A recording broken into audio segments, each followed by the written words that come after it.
उत्तर प्रदेश का एक लड़का पैसा कमाने के लिए सऊदी चला जाता है। सऊदी जाकर एक बहुत बड़े शेख के घर में नौकरी करने लगता है। वह जिस घर में नौकरी करता है उस घर के शेख की बड़ी बेटी उस मजदूर लड़के पर मर मिटती है, उससे प्यार करने लगती है। एक दिन जब शेख की बेटी घर पर अकेले होती है तो उस मजदूर को अपने कमरे में बुलाती है और झट से दरवाजा बंद करने के बाद उसके लिए बहुत सारे काजू, किशमिश, छुहारा और एक गिलास बेर का दूध लेकर आती है। वह मजदूर लड़का काजू, किशमिश, छुहारा खाने के बाद बेर का दूध पी लेता है। फिर शेख की बेटी अपने मखमली बेड पर ले जाती है और दोनों एक दूसरे के साथ नाजायज संबंध बनाने लगते हैं।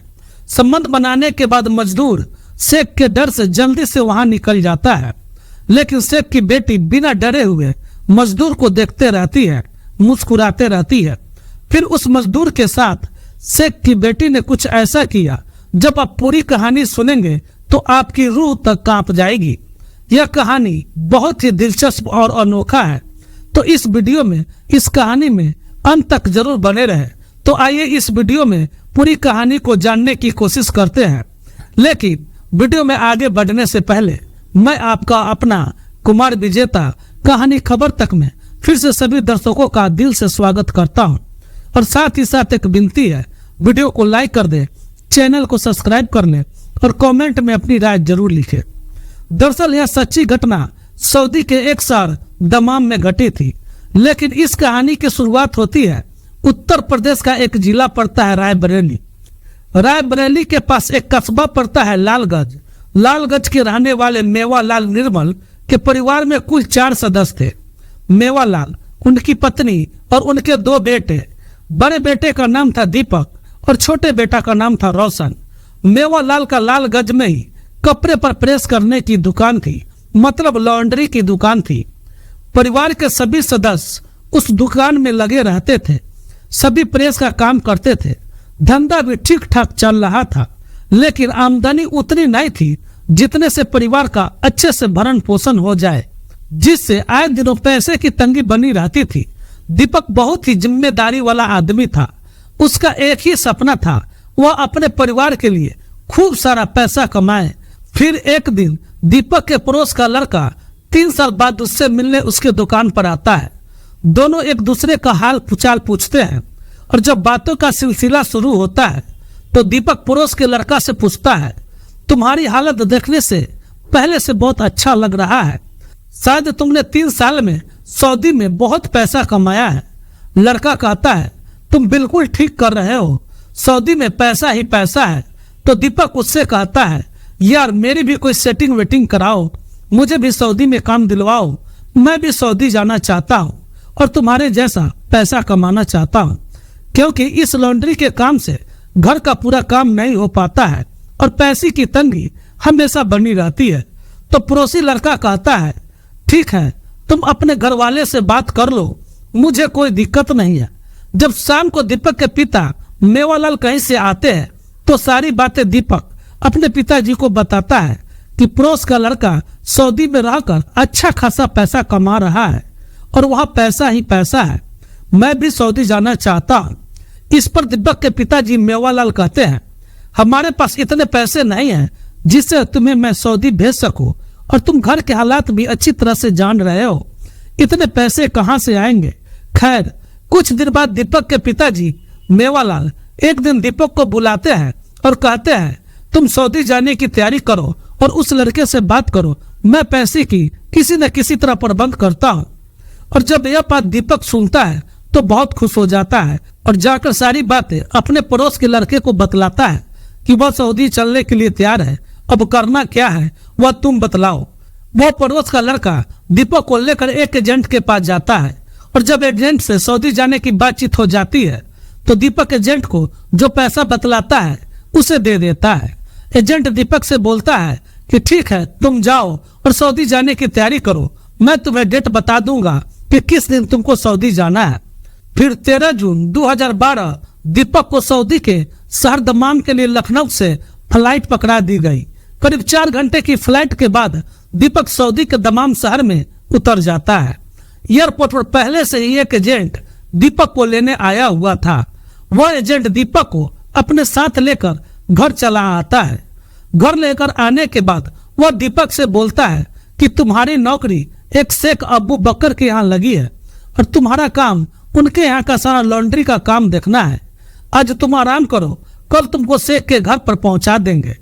दीपक उस दिन आराम करता है। दूसरे दिन वह आदमी दीपक को लेकर शेख के घर जाता है। शेख के परिवार में शेख के अलावा 2 बीवियां और 5 बेटियां भी थी।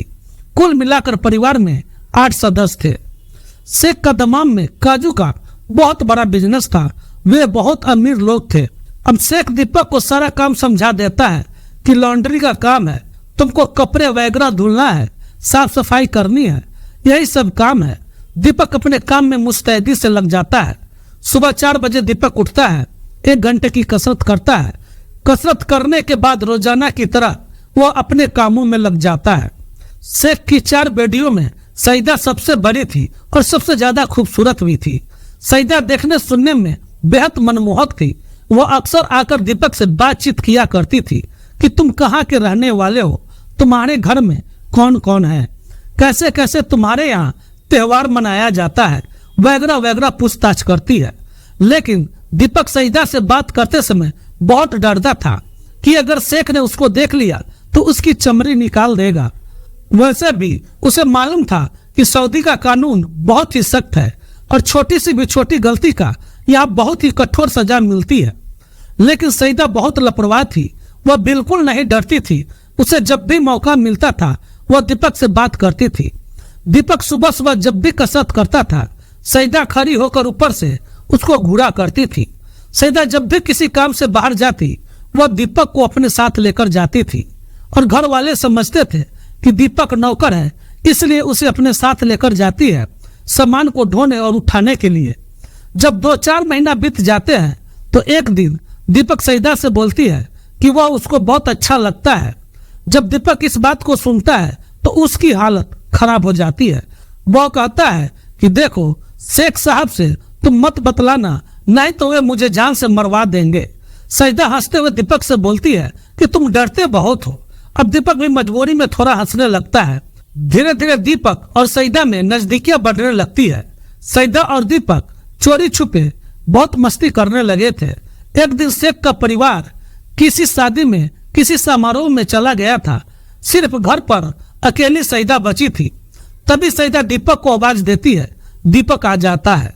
सईदा उसका हाथ पकड़कर उसको कमरे के अंदर खींच लेती है। खींचने के बाद वह उसे बाहों में भरकर प्यार करने लगती है। दीपक की हालत खराब होने लगती है। वह इधर उधर देखने लगता है कि अगर किसी ने देख लिया तो उसकी मौत पक्की है। लेकिन सईदा इन चीजों से बेखबर थी। सईदा उसको अपने आगोश में लिए जा रही थी। तभी दीपक इस खेल का हिस्सा बनने को तैयार हो जाता है और थोड़ी देर में उन दोनों के बीच में नाजायज रिश्ता कायम हो जाता है। उसके बाद दीपक वहां से फौरन निकल जाता है। अब आए दिन यह खेल शुरू हो गया था। जब भी मौका मिलता सईदा और दीपक एक दूसरे के साथ नाजायज रिश्ता बना लेते थे। जो सईदा थी वह दीपक से प्यार नहीं करती थी, बल्कि अपनी जिस्मानी जरूरतों को पूरा कर रही थी। यह बात दीपक भी जानता था कि सईदा मुझसे प्यार व्यार कुछ नहीं करती है, बस अपनी जिस्मानी प्यास बुझा रही है और दोनों बस अपनी जिस्मानी जरूरतों को पूरा कर रहे थे। उन दोनों का यह सिलसिला चल ही रहा था कि एक दिन सईदा के यहाँ उससे मिलने उसकी एक फ्रेंड आती है, तो वह अपने फ्रेंड को दीपक से मिलवाती है। सईदा ने उस फ्रेंड को दीपक के बारे में पहले से बता रखा था। सईदा की फ्रेंड दीपक से मिलती है और बहुत खुश होती है और इशारे में सईदा से बोलती है कभी दीपक को मेरे भी घर लेकर आओ। फिर 4-5 दिन बाद सईदा दीपक को लेकर अपने फ्रेंड के घर पर पहुंचती है। तो वहां उसके फ्रेंड के घर पर खाने पीने का बहुत अच्छा इंतजाम होता है। यहाँ तीनों लोग मिलकर एक ही रूम में खाना खाते हैं। तभी थोड़ी देर बाद सईदा वहां से उठकर चली जाती है। अब सईदा जब उठकर चली जाती है तो जो उसकी फ्रेंड थी वह दीपक के साथ छेड़खानी करने लगती है। दीपक को बहुत बुरा लगता है। वह सईदा को आवाज देती है। सईदा अंदर आती है और फिर दीपक सईदा से बोलता है कि देखो तुम्हारी फ्रेंड मेरे साथ बहुत गलत व्यवहार कर रहा है। तभी सईदा कहती है कि जो फ्रेंड कर रही है वो करो, नहीं तो तुम्हारी शिकायत मैं शेख साहब से कर दूंगी। जब यह बात दीपक सुनता है तो उसके पैरों तले जमीन खिसक जाती है। अब मरता क्या न करता, वह उसकी फ्रेंड के साथ भी अवैध संबंध बनाने लगता है। फिर कुछ देर बाद सईदा भी वहां पहुंच जाती है और कहती है अब मेरे साथ भी संबंध बनाओ। वह दोनों के साथ बारी बारी से नजर संबंध बनाता है और फिर सुबह हो जाता है तो वहां से वह दोनों घर के लिए निकल पड़ते हैं। दीपक पराये देश में बुरी तरीके से फंस चुका था।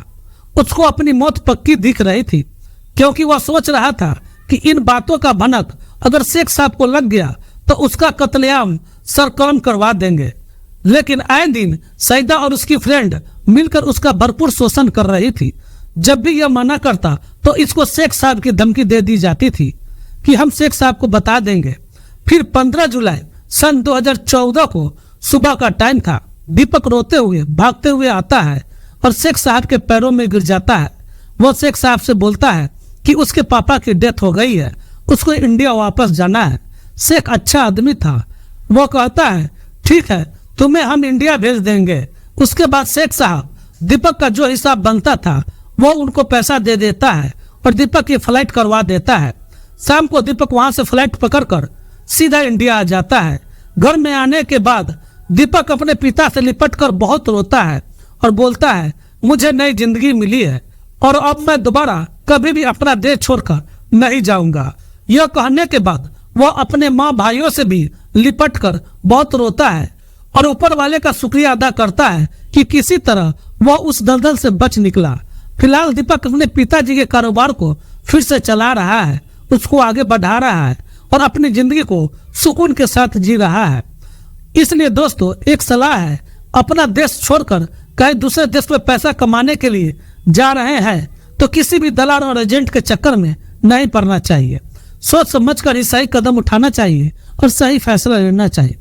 दरअसल इस कहानी को सुनाने का उद्देश्य किसी को परेशान करना, उसको दुख देना नहीं है, बल्कि आपको जागरूक करना है, सचेत करना है और साथ ही साथ कहना भी है कि कभी भी किसी भी कीमत पर ऐसी नीयत और ऐसा चरित्र नहीं रखनी चाहिए।